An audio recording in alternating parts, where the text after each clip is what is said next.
नमस्कार। आप सभी का हमारे चैनल जय गुरुदेव उत्तराखंड में हार्दिक स्वागत है। जैसा कि आप सभी को विदित है कि हमारे चैनल पर श्रद्धेय श्री नीम करौली बाबा जी की अद्भुत कथाओं की श्रृंखलाओं का संचालन बड़ी सफलतापूर्वक किया जा रहा है। आप सभी का बहुत ही स्नेह भाव देखने को हमें चैनल पर मिल रहा है। तो आज का विषय आप भली भांति देख चुके हैं कि आज का विषय किस जो संपादन है उस पर आधारित है। आज का यह विशेषांक, बिल्कुल मैं इसे विशेषांक ही कहूँगा, क्योंकि अद्भुत कथाओं की श्रृंखलाओं के साथ साथ आज आपको श्रद्धेय श्री नीम करौली बाबा जी की अद्भुत शिक्षाओं के बारे में भी जानकारी उपलब्ध होगी, क्योंकि इस विषय पर बहुत सारे हमारे दर्शकों का प्रश्न और इच्छा जाहिर की गई है कि कथाएं जो हैं उनका आनंद तो लिया जा ही रहा है चैनल के माध्यम से, लेकिन श्रद्धेय श्री नीम करौली बाबा जी की जो शिक्षाएं हैं, हमारे महाराज जी ने जो शिक्षाएं या जो मार्गदर्शन हमारे भक्तों के लिए किया है, वह कैसे कैसे उन्होंने बताया है, या उनकी प्रमुख जो इच्छाएं हैं महाराज जी की भक्तों के प्रति, या जो भी उनके अनुयायी हैं, जो भी लोग उनसे जुड़े हुए हैं, उनके लिए महाराज जी ने क्या मार्गदर्शन किया है कि किन नियमों को, किन बातों को या किन शिक्षाओं को अपने मस्तिष्क में रख के हम अपने इस जीवन का यापन कर सकते हैं, जिससे हमें महाराज जी की अति विशेष कृपा उपलब्ध या सुलभ हो पाएगी। तो आइए आपको लेकर चलते हैं महाराज जी की अद्भुत शिक्षाओं के ऊपर। हमारे महाराज जी श्रद्धेय श्री नीम करौली महाराज जी बहुत ही, जिनका वर्णन करना बहुत ही इतने कम शब्दों में या संक्षिप्त प्रकार से करना संभव हो ही नहीं सकता है, क्योंकि महाराज जी एक ऐसी व्यक्तित्व के मालिक रह चुके हैं और आज भी अपने भक्तों के लिए समय समय पर उन्हें दर्शन देकर उन्हें अपना संज्ञान कराने के चलते आज भी विश्व विख्यात हैं, या विश्व विख्यात शब्द भी इसके लिए बहुत ही तुच्छ समझा जाएगा, क्योंकि सर्वज्ञ महाराज जी पूरी सृष्टि पर, पूरी सृष्टि के कण कण में विद्यमान आज भी हैं। तो हमारे महाराज जी श्रद्धेय श्री नीम करौली महाराज जी का मानना था, उन्होंने अपने सभी भक्तों को इस बात से अवगत कराया है कि महाराज जी सदैव कहते थे कि मैं सभी का गुरु हूँ। जैसा कि मैंने अपनी इस वार्ता में सबसे पहले एक बात आपको कही थी कि महाराज जी इस पूरी सृष्टि के, इस पूरे ब्रह्मांड के कण कण में विद्यमान है, और हर परिस्थिति में, हर स्थिति में, इस विश्व की प्रत्येक घटना में महाराज जी को हर चीज की जानकारी अवश्य रहती है, चाहे वह विश्व के किसी भी कोने में घटने वाली घटना ही क्यों ना हो। तो महाराज जी सदैव कहा करते थे, बातों बातों में भक्तों को इस बात से अवगत कराते थे कि मैं सभी का गुरु हूँ। इसके आगे महाराज जी ने अपनी वार्ता में इस बात का भी जिक्र किया है कि संपूर्ण संसार मेरा पुत्र है और हम संसार के पिता हैं। महाराज जी का सदैव, या जो भी हमारे आदरणीय भक्तगण जिन्होंने महाराज जी से कभी उनका मिलना हुआ हो, तो वह सदैव इस बात पर उन्होंने बल दिया होगा या उन्होंने देखा होगा कि महाराज जी सभी को अपने पुत्र की तरह समझा करते थे। सदैव जितने भी भक्तगण उनसे मिलने आए हों, या जिन्हें भी महाराज जी से कभी व्यक्तिगत तौर पर मिलने का अवसर मिला हो, तो उन्होंने इस बात को सदैव देखा होगा कि महाराज जी सभी को अपना स्वयं का पुत्र समझते थे। तो इसीलिए महाराज जी ने सदैव इस बात पर बल दिया है कि ये संपूर्ण संसार के जितने भी प्राणी हैं वे सभी हमारे अपने पुत्र के समान। इसके अलावा महाराज जी ने कहा है कि हमारा अस्तित्व सिर्फ दूसरों की सेवा के लिए है। उनकी महाराज जी की हमारे सबसे बड़ी यह खासियत रही है कि उन्होंने सबको समान समझने के ऊपर बल दिया है। सभी भक्तों को मैं इस बात के लिए, सभी दर्शकों को इस बात के लिए मैं यह बात समझाना चाहता हूँ कि संसार में जितने भी प्राणी हैं, जितने भी जीव हैं, वह सभी एक दूसरे से किसी न किसी प्रकार से अवश्य जुड़े हुए हैं। और महाराज जी भी इसी बात पे बल देते थे कि हमारा जो अस्तित्व है सिर्फ दूसरों की सेवा के लिए है। यदि इसको अगर मैं एक छोटे से उदाहरण के तौर पे आपको समझाना चाहूँ तो इस बात का पूरा मतलब इस प्रकार से निकलता है कि यदि मैं आज थोड़ा सा सक्षम हूँ किसी की सहायता करने हेतु, तो मुझे किसी कमज़ोर की सहायता करना मेरा परम कर्तव्य होना चाहिए। यदि मैं सक्षम हूँ, और हर इंसान किसी न किसी रूप से सक्षम होता ही है, चाहे वह धन से हो, चाहे तन से हो, चाहे स्वास्थ्य से हो, चाहे मन से हो, चाहे बुद्धि से हो। तो हम सभी को यह बात अवश्य अपने संज्ञान में रखनी चाहिए कि हम किसी भी प्रकार से यदि सक्षम है, चाहे वह शारीरिक बल से हो, चाहे शारीरिक अवस्था से, चाहे धन से, चाहे तन से, चाहे मन से, तो हमें सदैव किसी न किसी जो सहायता मांगने वाला व्यक्ति है उसकी सहायता अवश्य करनी चाहिए। तो महाराज जी सदैव इस बात पर बल देते थे। इसके अलावा महाराज जी के जो शब्द हैं उन्होंने सदैव अपनी वार्ता में इस बात को औपचारिक तौर पर या अप्रत्यक्ष तौर पर कहा है कि हमारे पास कोई शक्ति नहीं है। महाराज जी इस बात को बहुत ही व्यक्तिगत तौर पर कई भक्तों से ये बात कह भी चुके हैं कि हमारे पास कोई शक्ति नहीं है, हम कुछ नहीं जानते, जो भी कहना है हनुमान जी से कहो। तो महाराज जी का इस बात से सीधा सीधा यह तात्पर्य रहता है कि हमें जो है, महाराज जी ने, आप सभी जानते होंगे कि महाराज जी ने कभी भी अपना प्रचार प्रसार किसी भी तौर पर किसी भी प्रकार से ना तो किया ना ही करने दिया। तो कई बार भक्त, आप ये इस बात को ऐसे समझ सकते हैं कि कई बार भक्त महाराज जी के समक्ष अपनी परेशानियां लेकर आते थे। उन्हें ऐसा लगता था कि महाराज जी पल भर में उनकी परेशानियां चुटकी में दूर कर देंगे। तो महाराज जी ने कई बार इस बात को इस तरीके से प्रस्तुत किया है कि हम कुछ नहीं जानते, हमारे पास ऐसी कोई शक्ति नहीं है कि हम कोई चमत्कार करके तुम्हें किसी भी प्रकार से फायदा पहुंचा सकें। तो महाराज जी ने सीधा सीधा इस बात को इस तरीके से कहा है कि हमारे पास ऐसा कुछ भी नहीं है जिससे हम तुम्हारी प्रत्यक्ष तौर पर ऐसे मदद कर पाएं। तो आप अपनी बात, आप अपनी वार्ता, आप अपनी परेशानी को सीधा सीधा हनुमान जी के समक्ष रख दीजिए, हनुमान जी सबका भला करेंगे।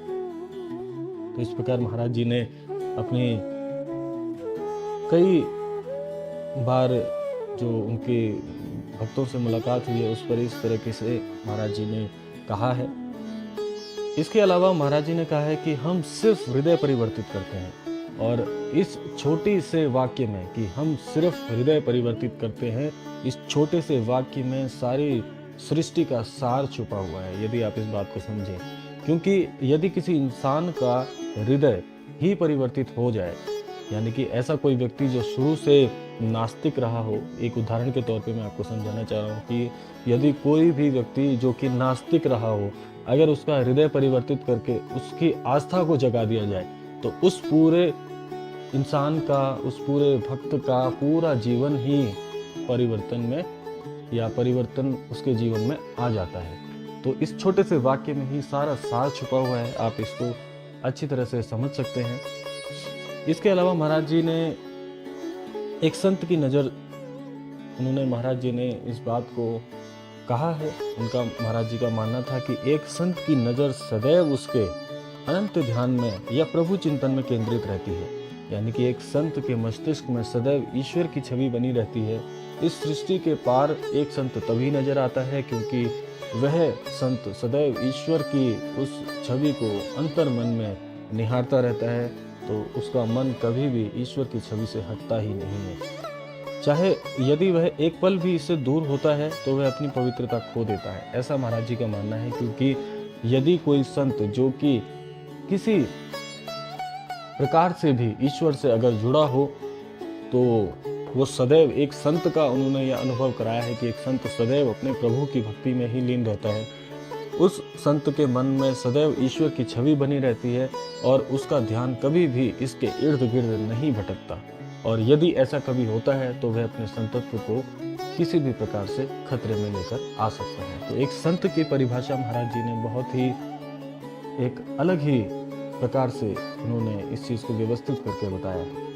इसके अलावा महाराज जी कहा करते थे कि हमारा इस जन्म में उन्हीं लोगों से संयोग होता है जिनसे हमारा संबंध किसी न किसी रूप में पूर्व जन्म में रहा हो। इस बात को मैंने आपको पहले भी अभी इसी विशेषांक में बीच में बताया है कि महाराज जी सदैव इस बात पर बल देते थे कि जितने भी लोग आज हमसे किसी भी प्रकार प्रत्यक्ष अप्रत्यक्ष रूप से जुड़े हुए हैं तो उनका और हमारा नाता पूर्व जन्म में भी रहा है, तभी इस जन्म में वे हमें अप्रत्यक्ष रूप से पहचान पाते हैं।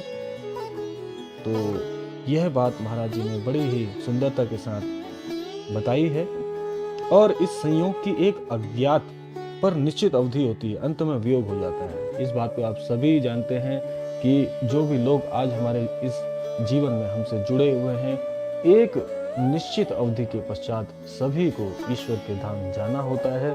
और जो भी व्यक्ति इस प्रकार से निज धाम की ओर जाता है तो यह स्वाभाविक है कि उसके प्रति हमारे मन में वियोग उत्पन्न होता ही है। तो महाराज जी ने इस बात को सदैव भक्तों के संज्ञान में लाने का प्रयत्न किया। इसके अलावा महाराज जी कहा करते थे कि जिस तरह श्रद्धा के बिना कोई मूर्ति पत्थर मात्र है, जिस तरह मंदिर दीपक के बिना अधूरा है, उसी प्रकार मानव भजन और सेवा के बिना कभी भी पूर्ण नहीं है। यानी कि महाराज जी सदैव कहते थे कि जिस व्यक्ति के मन में श्रद्धा का भाव यदि उत्पन्न हो जाता है, या जो भी व्यक्ति मन में श्रद्धा के भाव को जगा लेता है, तो उसके लिए क्या पत्थर, क्या मूर्ति, क्या ईश्वर, क्या प्राणी, तो वह श्रद्धा का भाव ही जो है एक छोटे से कण को भी ईश्वर के रूप में परिवर्तित कर सकता है। तो महाराज जी का मानना था कि अगर आपको ईश्वर को प्राप्त करना है या किसी प्रकार से ईश्वर के प्रति विशेष कृपा के आप यदि पात्र बनना चाहते हैं, तो सदैव आपको मन में श्रद्धा का भाव, एक सच्ची निष्ठापूर्ण श्रद्धा का भाव उत्पन्न करना बहुत जरूरी है। इसीलिए सदैव कहा जाता है कि यदि आप ईश्वर के प्रति जुड़ना चाहते हैं तो सदैव खुद को पहचानिए, पहले सदैव के ऊपर कार्य करिए, तब आपको ईश्वर की प्राप्ति संभव है। और वह कार्य क्या है कि आपको मन में श्रद्धा का भाव पहले जगाना परम आवश्यक होगा। श्रद्धा अगर आपके मन में जाग गई तो ईश्वर का मिलना बहुत ही सरल है। तो इस प्रकार महाराज जी ने समझाया है।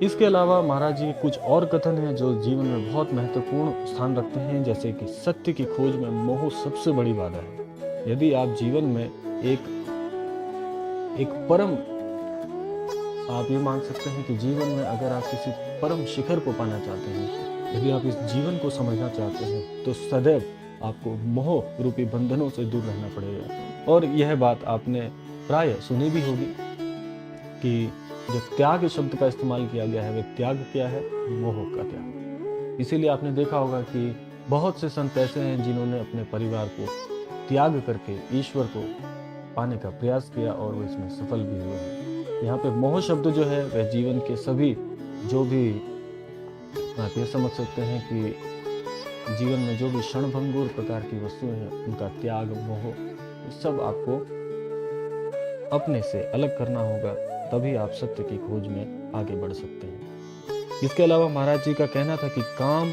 लालच, गुस्सा और मोह ये सब नरक के रास्ते हैं। यानी कि काम, लालच, गुस्सा, यानी कि किसी भी प्रकार की जीवन में आसक्ति, या आप कह सकते हैं कि प्रचुर मात्रा में यदि जीवन में आप किसी भी प्रकार से आसक्त हो जाते हैं और यदि जीवन में मोह रूपी बंधन में बच जाते हैं, तो यह सब आपको ईश्वर से दूर कर देता है।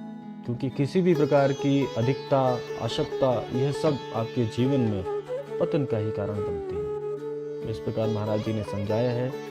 और महाराज जी की सबसे बड़ी शिक्षा आपके सामने मैं अभी प्रस्तुत कर रहा हूं कि काम जो हम अपने जीवन में किसी भी प्रकार का कार्य करते हैं, चाहे जीवन यापन के लिए, चाहे आप धनार्जन के लिए, तो उस कार्य में, उस काम में आपको सदैव ईश्वर का काम समझ के उस कार्य को करना चाहिए। यानी कि काम में राम को देखो। महाराज जी सदैव कहते थे कि जो भी कार्य आप करते हैं उसमें राम जी के स्वरूप को देखिए।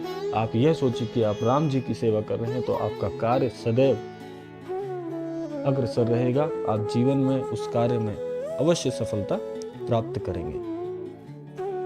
तो यह महाराज जी की कुछ मुख्य शिक्षाएं हैं। वैसे तो महाराज जी ने जीवन में कई सारी उपलब्धियां अपने शामिल की हैं, लेकिन मैं उनमें से कुछ यह मुख्य बिंदु आपके साथ साझा कर रहा था, ताकि आप भी, क्योंकि आप सभी का बहुत ही अधिक मत था कि महाराज जी की प्रमुख शिक्षाओं के बारे में आपको अवगत कराया जाए। तो इसी के चलते आज का विशेषांक आपके लिए लेकर आए थे, और अब समय आ चुका है इस विशेषांक को भी समापन की ओर ले जाने का। वैसे तो महाराज जी की शिक्षाओं को शब्दों में परिवर्तित कर पाना बहुत ही मुश्किल कार्य है, क्योंकि यह कुछ ऐसे बिंदु मैंने आपके साथ साझा किए हैं जो बहुत ही प्रमुख तौर पर महाराज जी ने समाज के लिए, इस सृष्टि के प्राणियों के लिए इंगित किए थे। तो वह मैं आपके साथ साझा कर चुका हूँ, और ऐसी कई सारी बातें हैं, ऐसी कई सारी शिक्षाएं हैं जो अभी भी शब्दों में कह पाना बहुत ही मुश्किल है। तो आज के इस विशेषांक में इन विषयों पर मैं आप सभी से आग्रह करना चाहता हूं कि इन सभी मुख्य शिक्षाओं को आप अपने जीवन में शामिल करिए। जो भी महाराज जी से जुड़े हुए भक्त हैं हमारे, जो भी अभी दर्शक इस वीडियो को देख रहे हैं, तो आप भी इन शिक्षाओं को अपने जीवन में शामिल करिए। और ऐसा मेरा विश्वास है कि यदि आप इन सभी शिक्षाओं को अपने जीवन में शामिल करते हैं, तो आपको अपने जीवन में परिवर्तन मिलना बहुत ही सरल हो जाएगा। आप महाराज जी की विशेष कृपा के पात्र होंगे। तो आज के विशेषांक में अभी मैं अपने शब्दों को यहीं पर विराम देता हूँ। मिलते हैं आपसे। आप जानते हैं हमारे चैनल पर महाराज जी की अद्भुत कथाओं की श्रृंखला, तो जो उसका क्रमांक है वह तो अभी जारी है। तो आज का यह विशेषांक आपको कैसा लगा, अवश्य आप अपने मतानुसार कमेंट बॉक्स में अवश्य लिखिएगा। और मिलते हैं आपसे अगली अद्भुत कथा के साथ में। तब तक के लिए जय गुरुदेव, जय श्री राम, जय उत्तराखंड।